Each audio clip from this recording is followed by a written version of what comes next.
মই প্ৰথমেই আজিৰ এই গণতান্ত্ৰিক আন্দোলনত নিহত হোৱা বীৰ মৃদুল ইছলামৰ প্ৰতি গভীৰ শ্ৰদ্ধাঞ্জলি জনাইছোঁ আৰু তেখেতৰ শোকসন্তপ্ত পৰিয়ালবৰ্গলৈ মই সমবেদনা জ্ঞাপন কৰিছোঁ। হিমন্ত বিশ্ব শৰ্মা মুখ্যমন্ত্ৰী ডাঙৰীয়াৰ পতন অনিবাৰ্য। সেইকাৰণে তেখেতৰ খং, তেখেতৰ পতনৰ এইটো বহিঃপ্ৰকাশ ঘটিছে। সেইকাৰণে তেখেতে মুখ্যমন্ত্ৰী হৈ থাকি মুখ্যমন্ত্ৰী গাদী যোৱাৰ ভয়ত গণতন্ত্ৰৰ আন্দোলনকো তেওঁ সহিব নোৱাৰা হৈছে। আজি যিদৰে এই মৃদুল ইছলামক হত্যা কৰা হ'ল, এই হত্যা অথলে নাযায়। ইতিমধ্যে আমাৰ প্ৰদেশ কংগ্ৰেছৰ সভাপতি ডাঙৰীয়াৰ মই ব্যাখ্যা শুনিছোঁ। অতি মৰ্মান্তিক ঘটনা হৈছে আৰু এই ঘটনাবিলাক তেতিয়া হয় যেতিয়া পতনৰ আগজাননী হয়। গতিকে হিমন্ত বিশ্ব শৰ্মা ডাঙৰীয়াই তেওঁৰ যিমান অসৎ কাম, সেই কথাবিলাক আজি ৰাইজে ধৰা পেলাইছে আৰু এইবিলাক সহ্য কৰিব নোৱাৰা এটা অৱস্থালৈ হৈছে। যিকেইটা বিষয়বস্তুৰ ওপৰত আজি নিখিল ভাৰত কংগ্ৰেছৰ নিৰ্দেশত সমগ্ৰ ভাৰতবৰ্ষত এই কাৰ্যসূচী লোৱা হৈছে, সেই গোটেই কাৰ্যসূচীসমূহ সাধাৰণ মানুহৰ অসুবিধাসমূহৰ কথা, স্মাৰ্ট মিটাৰৰ কথা কৈছে, মূল্যবৃদ্ধিৰ কথা কৈছে। স্মাৰ্ট মিটাৰ মূল্যবৃদ্ধিৰ কথাটো হৈয়ে যেতিয়া আদানীৰ কথা আহি যায়, তেতিয়া নৰেন্দ্ৰ মোদী ডাঙৰীয়া আৰু হিমন্ত বিশ্ব শৰ্মাৰ লেখীয়া নেতাসকলৰ টোপনি নাইকিয়া হয়। গতিকে আজিৰ তাৰিখত ক্ষমতাৰ বলত তেখেতসকলে বলীয়ান হৈ আছে। এই কথাবিলাকৰ উত্তৰ ৰাইজে, মই মুখ্যমন্ত্ৰী ডাঙৰীয়াৰ নিৰ্দেশ যে দিছে গৃহমন্ত্ৰী হিচাপে, সেইটো আওতাত আনিবৰ কাৰণে মোক কৈছোঁ যে ইমিডিয়েটলি এটা ইনকুৱাৰী কৰিব লাগে। ইনকুৱাৰী কৰি যিখিনি ইয়াৰ লগত ইনভলভ, কন্দুৱা গেছ মাৰিছে, একে মানুহৰ নাকত মুখত মাৰিছে, কোনে কাৰ নিৰ্দেশত মাৰিছে, কোনে এইটো নিৰ্দেশ দিলে, প্ৰথমে তেওঁলোকে মিনিমাম যিখিনি আপোনাৰ নিয়ম সেইখিনি পালন কৰিছেনে নাই, কাৰ নিৰ্দেশত গৈছে, গৃহমন্ত্ৰীৰ নিৰ্দেশত গৈছে নেকি।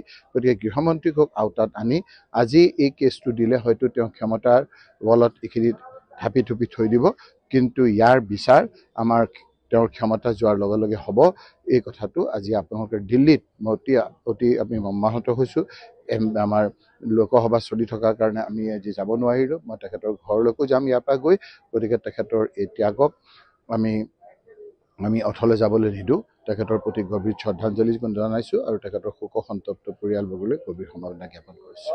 মই প্ৰথমেই আজিৰ এই গণতান্ত্ৰিক আন্দোলনত নিহত হোৱা বীৰ মৃদুল ইছলামৰ প্ৰতি গভীৰ শ্ৰদ্ধাঞ্জলি জনাইছোঁ আৰু তেখেতৰ শোকসন্তপ্ত পৰিয়ালবৰ্গলৈ মই সমবেদনা জ্ঞাপন কৰিছোঁ।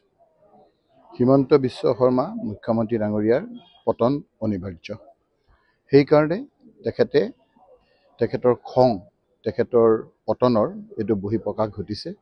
সেইকাৰণে তেখেতে মুখ্যমন্ত্ৰী হৈ থাকি মুখ্যমন্ত্ৰী গাদী যোৱাৰ ভয়ত গণতন্ত্ৰৰ আন্দোলনকো তেওঁ সহিব নোৱাৰা হৈছে। আজি যিদৰে এই মৃদুল ইছলামক হত্যা কৰা হ'ল, এই হত্যা অথলে নাযায়। ইতিমধ্যে আমাৰ প্ৰদেশ কংগ্ৰেছৰ সভাপতি ডাঙৰীয়াৰ মই ব্যাখ্যা শুনিছোঁ। অতি মৰ্মান্তিক ঘটনা হৈছে আৰু এই ঘটনাবিলাক তেতিয়া হয় যেতিয়া পতনৰ আগজাননী হয়। গতিকে হিমন্ত বিশ্ব শৰ্মা ডাঙৰীয়াই তেওঁৰ যিমান অসৎ কাম, সেই কথাবিলাক আজি ৰাইজে ধৰা পেলাইছে আৰু এইবিলাক সহ্য কৰিব নোৱাৰা এটা অৱস্থালৈ হৈছে। যিকেইটা বিষয়বস্তুৰ ওপৰত আজি নিখিল ভাৰত কংগ্ৰেছৰ নিৰ্দেশত সমগ্ৰ ভাৰতবৰ্ষত এই কাৰ্যসূচী লোৱা হৈছে, সেই গোটেই কাৰ্যসূচীসমূহ সাধাৰণ মানুহৰ অসুবিধাসমূহৰ কথা, স্মাৰ্ট মিটাৰৰ কথা কৈছে, মূল্যবৃদ্ধিৰ কথা কৈছে। স্মাৰ্ট মিটাৰ মূল্যবৃদ্ধিৰ কথাটো হৈয়ে যেতিয়া আদানীৰ কথা আহি যায়, তেতিয়া নৰেন্দ্ৰ মোদী ডাঙৰীয়া আৰু হিমন্ত বিশ্ব শৰ্মাৰ লেখীয়া নেতাসকলৰ টোপনি নাইকিয়া হয়। গতিকে আজিৰ তাৰিখত ক্ষমতাৰ বলত তেখেতসকলে বলীয়ান হৈ আছে।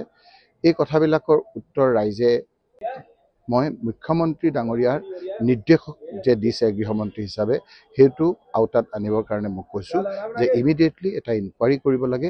ইনকুৱাৰী কৰি যিখিনি ইয়াৰ লগত ইনভলভ, কন্দুৱা গেছ মাৰিছে, একে মানুহৰ নাকত মুখত মাৰিছে, কোনে কাৰ নিৰ্দেশত মাৰিছে, কোনে এইটো নিৰ্দেশ দিলে, প্ৰথমে তেওঁলোকে মিনিমাম যিখিনি আপোনাৰ নিয়ম সেইখিনি পালন কৰিছেনে নাই, কাৰ নিৰ্দেশত গৈছে, গৃহমন্ত্ৰীৰ নিৰ্দেশত গৈছে নেকি।